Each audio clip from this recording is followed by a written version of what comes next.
There are so many characters in the Harry Potter series, and because the movies were made before the books were finished, there were a fair few characters that turned out to have more important roles than the filmmakers originally thought. This led to them having to recast many characters, and I went through all 8 Harry Potter films and picked out every example that I saw of this. I found 23 characters that were recast and a total of 27 actors that were replaced, as there was more than just one replacement for certain characters. So I'm gonna go over each one and give you any details that I found on why they were recast. Before we start, make sure you hit that like button. It will greatly help the channel with the algorithm, meaning more people will see my content. So if you have a second, I would really appreciate it. And if you enjoy what you see, hit that subscribe button and ring the bell to get notified about new uploads. My reach also stretches well beyond just this channel. I'm on TikTok, Twitter, and Instagram where I do similar things that I do here on this channel. The links for all of my social media as well as my Patreon are in the description. If you want, give me a follow. If not, that's totally fine. Now, let's get the video started.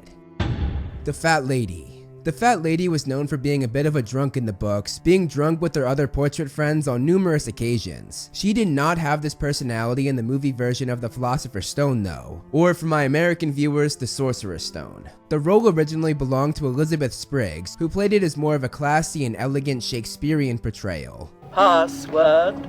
I remember being just 5 when seeing this in theaters, and even at that age, I disagreed with the casting choice. Of course, I probably looked more into films than most people at that age, especially Harry Potter films, but still. Elizabeth Spriggs is a great actress known for more maternal roles, but this one just didn't fit. Spriggs was a one and done, not reprising the role for the next film or any of the others in the series, and when Alfonso Cuarón took over for the third one, he cast Dawn French, who was known to be more of a comedian, and she was the perfect choice, even having a very funny scene with her wine glass, which matches up with the book character perfectly.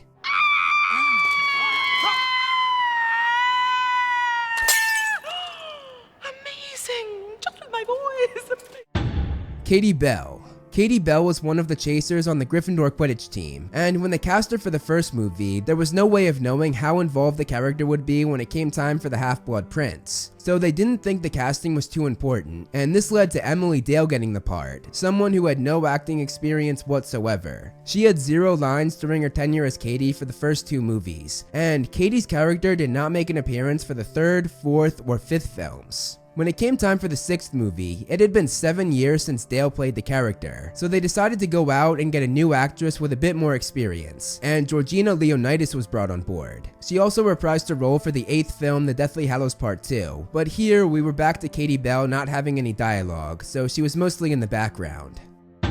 Angelina Johnson. Moving on to another Gryffindor chaser, we have Angelina Johnson, who was originally played by Danielle Tabor. She was cast to play Angelina for the first movie, and she continued the role for the 2nd and 3rd films as well. Though she did not have any lines, she was definitely more of a focal point for the Quidditch scenes than the other 2 chasers. Moving on to the Goblet of Fire, Angelina's character became more than just a chaser, as she was Fred's date to the Yule Ball. So Tabor was out, and in her place was Tiana Benjamin, who had a bit more experience under her belt, making appearances on several TV series before Potter, while Tabor had been in nothing but Harry Potter. That was her first ever role. Benjamin had a speaking part during the scene where Fred asked her out, and she was of course part of the dancing scenes for the Yule Ball, but that was actually the end of the character Angelina Johnson in the films, as she did not appear in any more movies, though Benjamin did voice Angelina for the Order of the Phoenix video game. Alicia Spinnet. Like the other 2 Gryffindor chasers from the first movie, Alicia had 0 lines and her role was shared by 2 actresses. Layla Sutherland played her in the first movie, but while Angelina and Katie's actresses at least came back for the 2nd movie, Sutherland did not. She was recast for the Chamber of Secrets, and Rochelle Douglas took over. I thought this recast was weird because neither actress had any lines, but when I did some digging, I found out that Sutherland was a former gymnastics champion, so that might have had something to do with it. She might not have been able to split her time between acting and training. Tom the Innkeeper. For the first movie, Tom was originally played by Derek Dedman, and he had a small speaking role as he recognized Harry. Bless my soul, it's Harry Potter.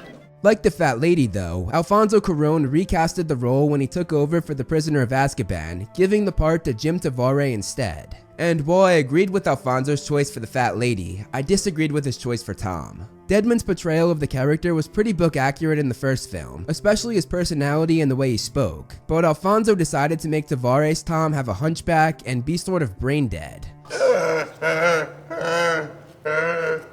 Which is a jarring contrast when comparing the two actors, so this recasting stuck out like a sore thumb compared to the other recastings because they're just so different. I wouldn't be surprised if more casual fans didn't even know they were the same character.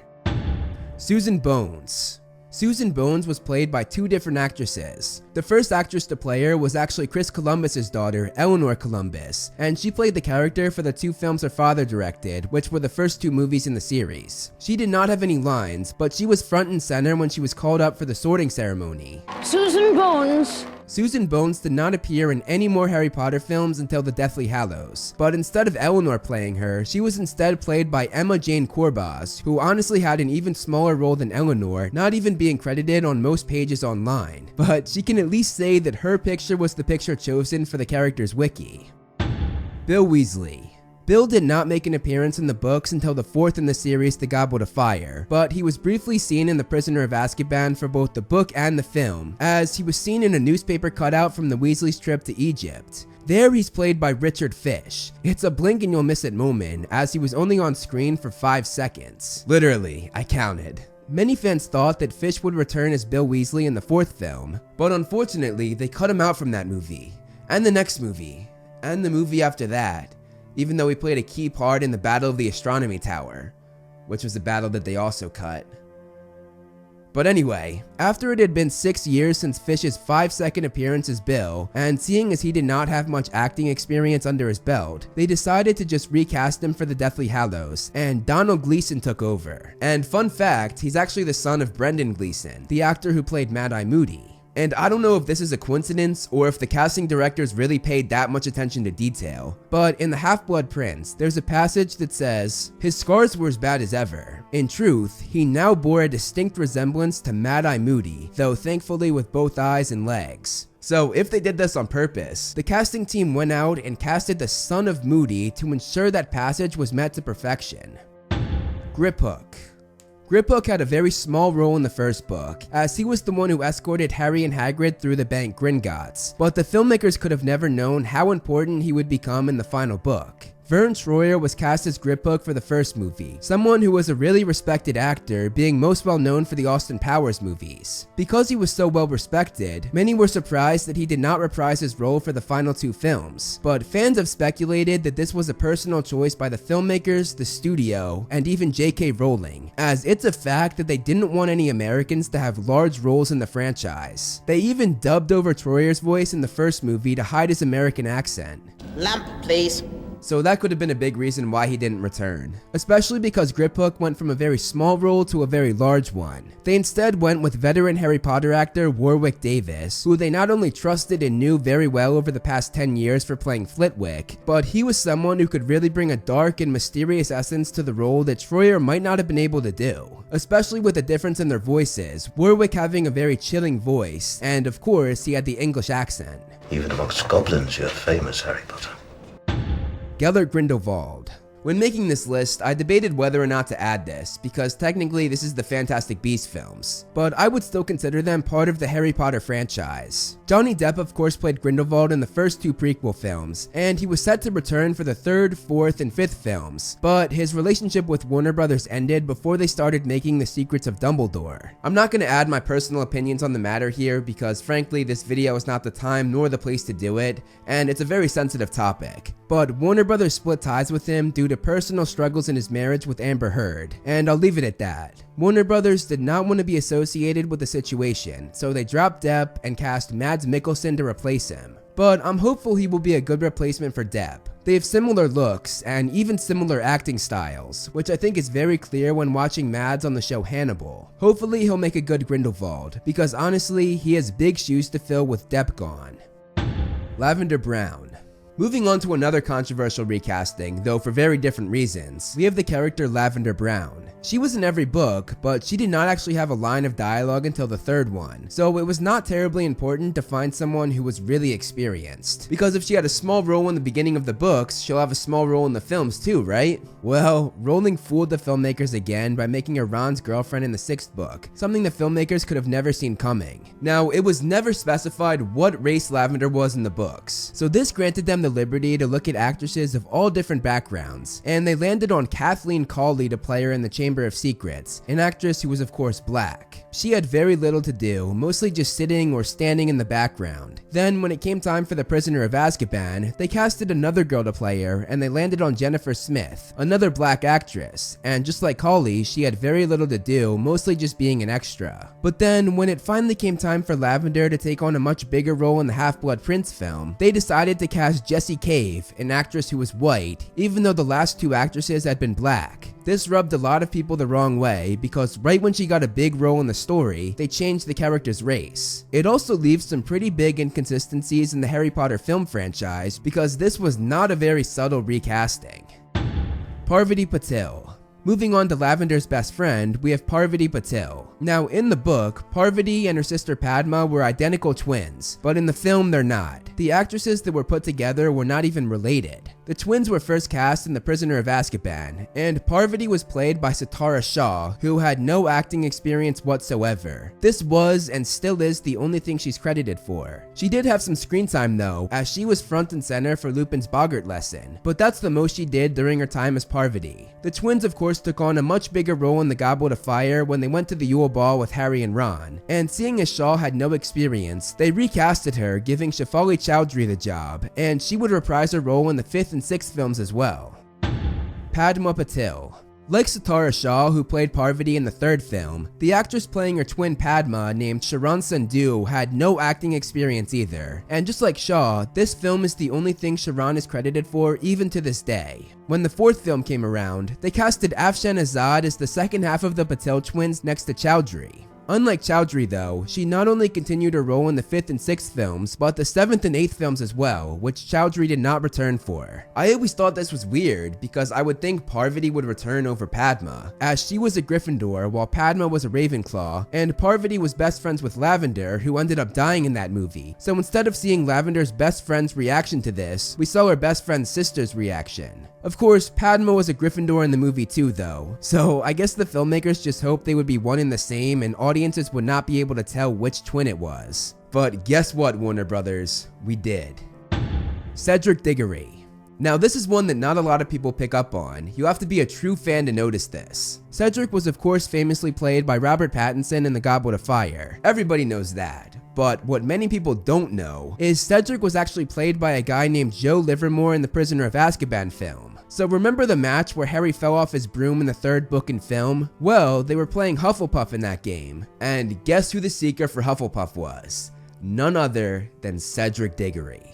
We see Cedric in the movie racing Harry to the snitch, and Livermore is traditionally a stuntman, not an actor, which is why they gave him the job. It was a hard stunt to have to fall back off a broom after being struck by lightning, but Livermore's official credit says, Stunts Diggory. So Livermore actually played Cedric before Robert Pattinson, but they would of course not cast a stuntman for Cedric's big role in The Goblet of Fire, so they picked Pattinson for the 4th film instead.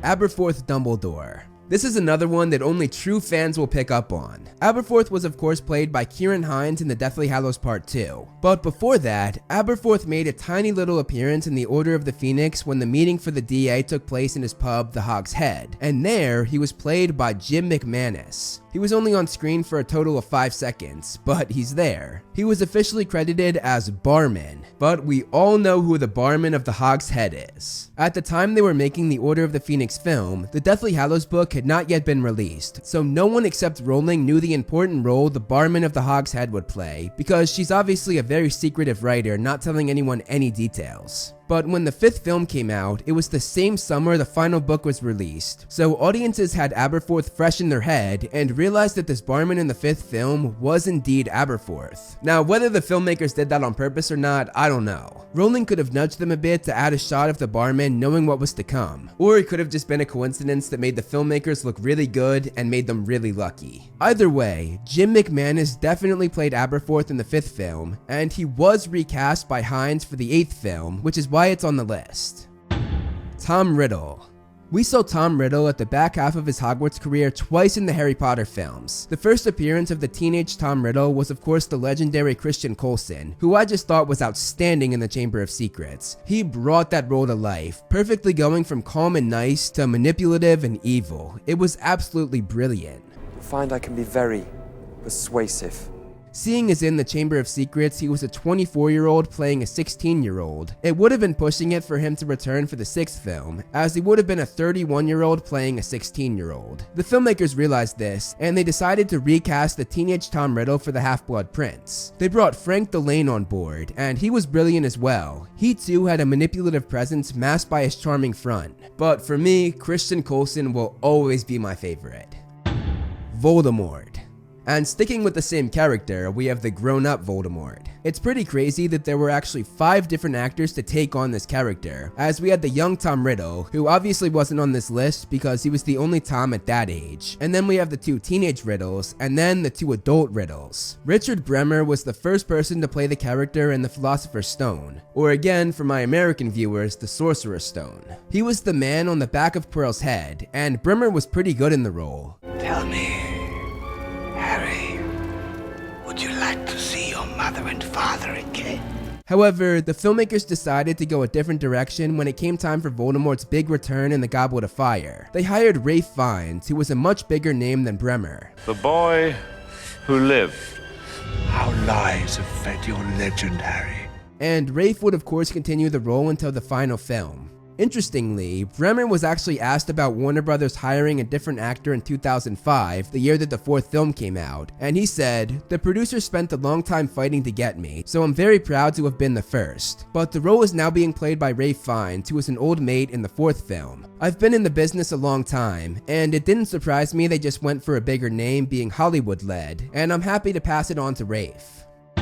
The Grey Lady. The Grey Lady was of course the ghost of Ravenclaw House, and in the first 6 books, she was just a background character with no dialogue. No one even knew her real name was Helena, and no one knew she was the daughter of Rowena Ravenclaw, one of the 4 founders of Hogwarts. It's only in the final book that we find all of that out, so it's safe to say that the casting director didn't have to go all out and find the perfect actress, because they just thought it was going to be a small role throughout the entire series. They ended up going with Nina Young, and she was in the role for the first 2 movies, but she did not appear after that. She didn't do much. The biggest scene she had was flying into the Great Hall with the other ghosts. Then, when it came time for the Deathly Hallows, they knew they had to bring the character back. But because it had been 8 or 9 years since Young had played the Grey Lady, and seeing as it was a much bigger role this time around, they decided to cast Kelly Macdonald instead. Macdonald was on the cusp of stardom at the time, especially after a role in the very well-regarded No Country for Old Men, and after playing the Grey Lady, she would go on to have the lead role in Pixar's Brave. She of course had a lot of very intense lines in the Deathly Hallows that were not easy acting, and she really showed what she could do. I know what he's done! I know who he is! He defiled it with dark magic! Ernie Macmillan. Ernie was a Hufflepuff student in Harry's year, and he had a constant presence in just about every book, from spreading rumors about Harry to being at the Quidditch World Cup, and even joining Dumbledore's army. However, in the films, his presence was not as pronounced. They cast Lewis Doyle to play Ernie for the second movie, and the biggest scene he had was actually left on the cutting room floor. That's probably why you know who wanted to kill him in the first place. Didn't want another Dark Lord competing with him. Seeing as this was his first ever acting gig, I think he did a pretty good job. It's a shame they cut the scene out. This scene eventually made it in the extended cut years later, but Doyle never had any lines on the big screen. Nevertheless, Doyle reprised his role for the Goblet of Fire, but he did not have any lines this time around. That was also the last time Doyle appeared in the movies, but he did voice Ernie for the Order of the Phoenix video game. When it came time for the Deathly Hallows, the filmmakers for some reason decided it was time to bring Ernie back, but they did not bring in Doyle, who I thought had real potential. They instead decided to cast an extra named Jamie Marks, who doesn't even have an IMDb page, and that's probably because he was barely in the background of one scene, but he is officially credited as playing Ernie. So it was a legit recasting, which is why I had to add it to the list. Walden McNair. In the books, McNair was a former Death Eater who started working for the Ministry after Voldemort fell. Then, when Voldemort returned, he went back to serve the Dark Lord. McNair's character did not have the biggest role in the books, which is why it's kind of shocking that 3 different actors played him. Peter Best was cast to play him in The Prisoner of Azkaban, being the Executor, but you don't really see him because he was wearing a mask the entire time. Then, when it came time for the Goblet of Fire, they got Ashley Artis to play him in the graveyard scene, and they actually specify that it really is McNair, as Voldemort says his name when taking his mask off. McNair! Then, moving on to the Order of the Phoenix, they dropped Artis and they brought Peter Best back to play him. My question is, why didn't they just keep Best for the Goblet of Fire? It's not like he had other projects that would get in his way. His only 2 credits are the 2 Harry Potter films he was in. After Order of the Phoenix though, Best was done playing the character, and they decided to cast a 3rd actor for the Deathly Hallows, bringing Granville Saxton on board. He was in both part 1 and part 2, but he was pretty much just an extra, being in the background for both parts, having no lines. Pansy Parkinson. Pansy, of course, is the most well-known Slytherin in Harry's year, and she's often paired up with Draco Malfoy. There were actually 4 actresses to play this character. The first film cast Catherine Nicholson, and she was just in the background and was uncredited. She did not return for the rest of the series. Pansy's character then took on a little bit more for The Prisoner of Azkaban, and Genevieve Gaunt was cast. Gaunt? What a fitting name for the Harry Potter series. She has the same last name as Voldemort's mother's side, the Gaunt family. Gaunt had one small line in the 3rd film. Does it hurt terribly, Draco? And she was also among the Slytherins who pretended to be Dementors when making fun of Harry, but other than that, she was just in the background. Gaunt did not return for the rest of the series, and for the Goblet of Fire, they instead cast Lauren Shotton. She was barely in the film, her back was literally turned, but she's there and she's credited as Pansy, and you'll also see that she was credited for the 5th movie as well, but again, it's a very small part. She just has 2 tiny shots with her in the background, but you can at least see her face this time. When it came time for the Half-Blood Prince, they cast Scarlet Byrne, and Pansy took on a much bigger role, actually having some dialogue with Malfoy that was the main focus of the scene, unlike in The Prisoner of Azkaban, where it was just a throwaway line in the background. Byrne also returned for Deathly Hallows Part 1 and Part 2. In Part 2 though, she had a pretty big line that sealed the fate of all Slytherins. What are you waiting for?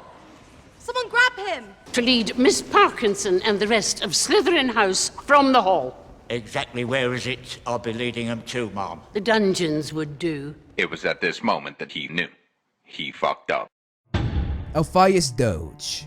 Alpheus Doge was a member of the Order of the Phoenix and one of Dumbledore's oldest friends. He made his first appearance in the Order of the Phoenix for both the book and the film, and they cast Peter Cartwright to play him. He was among the Order members to pick Harry up from the Dursleys, and he didn't do much except stand there. He also wasn't a part of the flying sequence to headquarters, as they got a stunt double to do it for the 72-year-old. The last we saw of Cartwright's Alpheus was returning to Grimmauld Place and walking in the house. We never saw him again after that. When it came time for Alpheus to have a larger role in the Deathly Hallows, they decided to recast the character, and they replaced Cartwright with David Ryle. He of course had the very important dialogue exchange with Harry at the wedding. Dumbledore was always very private, even as a boy. On top of the wedding scene, Ryle's face was also shown in the Daily Prophet, as he had written Dumbledore's obituary. Also, while researching, I realized that both actors that played Alpheus were born in 1935, and they died just 13 months apart from one another, Cartwright dying in November of 2013, and Ryle dying in December of 2014. Just a weird coincidence I noticed that I thought I'd add in the video.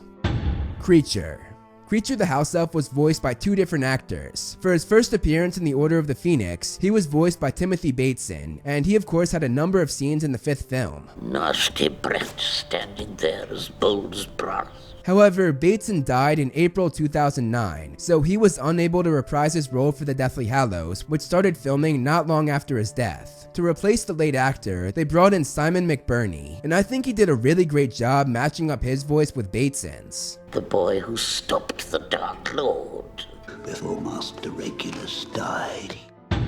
Albus Dumbledore.